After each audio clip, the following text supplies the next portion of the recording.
Let's bring in now Paul Fletcher. He's the Manager of Opposition Business, also the Shadow Minister for Government Services. Paul, thanks for your time. I want to start with that refusal of service to a Jewish school in Sydney. It's in your electorate. Have you been in touch with the school and how are they reacting to it? Yes, Masada College in St Ives in my electorate. I spoke to the principal today. They're naturally very concerned. So what happened here was that they went to a business that supplies, games for children.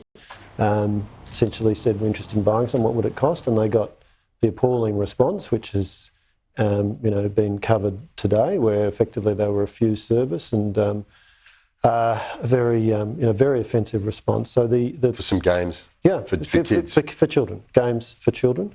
The principal, I spoke to the principal today, as she said that the school's troubled. The parents are very concerned, and I understand some of the social media posts that have been made have taken some shots from the school's own website, including faces of children. So there are parents who are very, very concerned about this. And this is an example of the broader issue that Australia's Jewish community is rightly very concerned about their safety at the moment.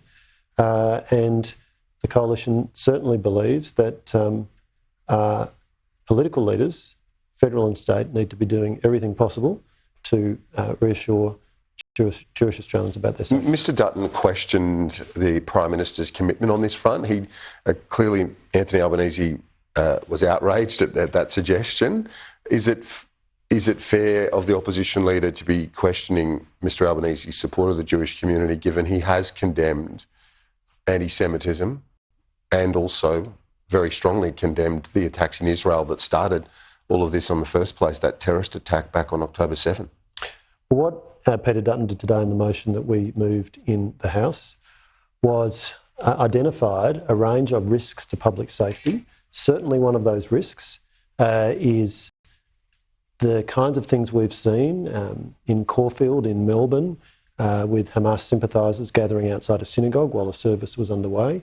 The disgraceful scenes on Monday the 9th of October at Sydney Opera House with Israeli flags being burnt and chants of gas the Jews and worse. But at the same time, we've also got a government that has just released 83 people into the community, including murderers, people who have been convicted of child rape.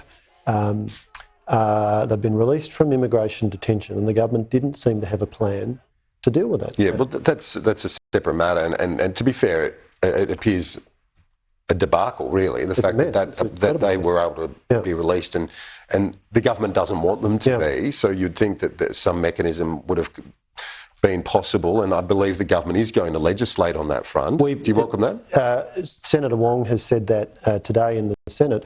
Curiously, when the Prime Minister spoke in the motion, responding to the motion that the Leader of the Opposition moved, he did not take the opportunity to reassure the Australian people that the government had this in hand and that legislation was being developed. That was very curious.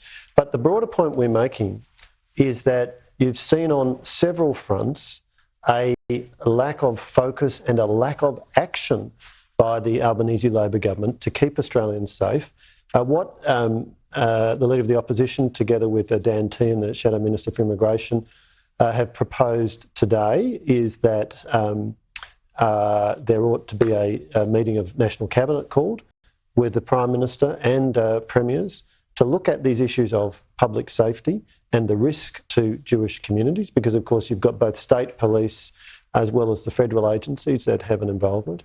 And of course what we've also been calling for is legislation to be developed urgently, and we've said we're prepared to sit as needed any time to get this legislation passed. But what the government needs to do is bring the legislation forward. And what they should have not have been in a position of was being caught flat-footed by a High Court decision and not had, a contingency plan.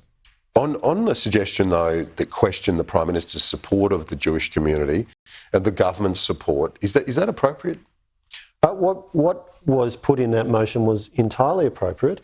And the point we're making is there is, amongst the Jewish community in Australia, significant concern about personal safety. I've heard it from my own Jewish constituents. I was at Masada College just about a week and a half ago on a Sunday evening. About 700 members of the local Jewish community came together in support of Israel. And talking to constituents there and my other Jewish constituents, Bradfield has the second largest Jewish community of any electorate in New South Wales. They are rightly very concerned. You've got parents worried about allowing their children to walk to school, dressed in the uniform of a Jewish school or otherwise being identifiable as Jewish. So these are very troubling times, and what we need is a Prime Minister who's taking the lead on this, reassuring Australians about their safety. And of course, it's not just Jewish Australians who are alarmed.